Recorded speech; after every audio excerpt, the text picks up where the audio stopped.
হই কিরে হই কিরে হই কিরে হই কিরে মধু নেই মৌমাছির পোঙাতে, এখন মধু আছে তরমুজেতে। ওই কি রে? আগুন আগুন ফায়ার সার্ভিসে কল দে। এটার নাম কি রে? এটার নাম মধু। রসমালাই। ওই কিরে মধু মধু রসমালাই আগুন ফায়ার সার্ভিসের কল দে।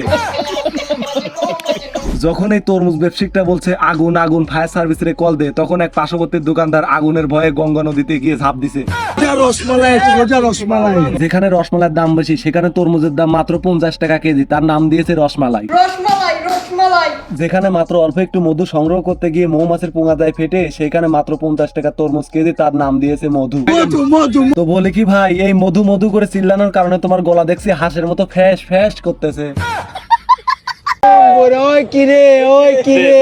ওই কিরে ওই কিরে এই কথা শুনতে শুনতে কান মান একদম ঝালাবেলা হয়ে গেল। ইউটিউবে ঢুকলেও শুনে ওই কিরে, ফেসবুকে ঢুকলেও শুনে ওই কিরে, টিকটকে ঢুকলেও শুনে ওই কিরে। আজ কয়দিন শুধু এটাই শুনতেছি ওই কিরে, একদম কান মান শেষ হয়ে গেল ভাই। রসমালাই, রসমালাই, আগুন, বিদ্যুৎ। এক তরমুজের মধ্যে যদি এত কিছু পাওয়া যায়, রসমালাই, মধু, বিদ্যুৎ, তাহলে এখনো না কিনে আছেন কেন সিদ্দিক ভাই? তাড়াতাড়ি কিনে ফেলেন। এই যে তুমি একটা কথা কইলে ভাই, এক তরমুজের মধ্যে যদি এত কিছু থাকে ভাই রে ভাই, তাহলে আমরা কেন শুধু শুধু বিদ্যুৎ বিল দিচ্ছি বলেন তো সিদ্দিক ভাই? জানি না। আমার কথা হচ্ছে কি ভাই, যদি এক তরমুজের মধ্যে রসমালাই, মধু, বিদ্যুৎ সবকিছু যদি পাওয়া যায়, তাহলে শুধু শুধু আমরা ওইসব কিনে টাকা নষ্ট করব কেন? ফায়ার সার্ভিস খবর দেন, ফায়ার সার্ভিস।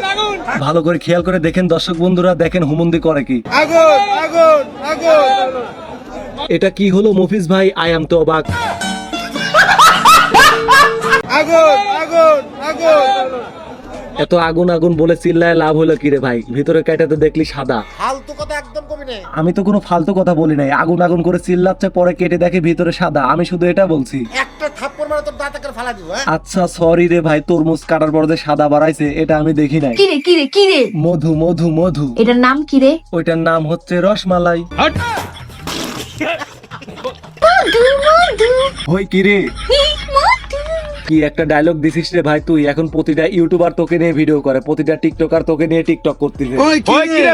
পর্ব দেখেন, ফাটে গেছে। এখন অনলাইনে ঢুকলেই শুধু শুনি ওই কি রে। ওই কি রে? মধু, মধু, রসমালাই, মধু রসমালাই এই জীবনে প্রথমে শুনতেছি তরমুজের ভিতরে। মধু, মধু। এটা মধু রসমালাই, কিন্তু খাবে কারা? যারা রোজা রাখে তাদের জন্য এই সমস্ত মাল। তো দর্শক বন্ধুরা, আপনি তো শুনলেনই, এগুলা খাবে কে? এগুলা খাবে হচ্ছে রোজাদার ব্যক্তি। আপনি যদি রোজা থাকেন তাহলে আপনি খেতে পারবেন, আর আপনি রোজা আছেন নাকি এটা কমেন্টে জানিয়ে দিন। মন বইরা খাইবেন, মন বইরা। ফিরাউনের মতো তরমুজ নিয়ে ব্যবসা করতেছো, আবার বলো মন ভইরা খাবেন, মন ভইরা খাবেন। তোদের মতো ব্যবসায়িকদের আর কি বলবো রে? তোরা পিস ধরে কিনে নিয়ে এসে কেজি হিসাবে বেচিস। মন বইরা খাইবেন, মন বইরা। তরমুজের দামটা যেমন কেজি দরে বেশি নেয়, আমাদের ঠিক না কিনা উচিত। কারণ আমরা যদি না কিনি, তরমুজ তো অনেকদিন আর রাখতে পারবে না, এগুলো তো পচে যাবে। এখন যেমন বলতেছে যে আমরা মন ভইরা খাবো, আমরা মন ভইরা খাবো, আর আমরা যদি না কিনি তখন ওদের। তো দর্শক বন্ধুরা, আজকের ভিডিওটা এ পর্যন্ত। ভিডিওটা কেমন লেগেছে ঝট করে একটা কমেন্ট করো, ঠাস করে একটা লাইক মারো, লাত্তি মেরে চ্যানেলটিকে সাবস্ক্রাইব করো।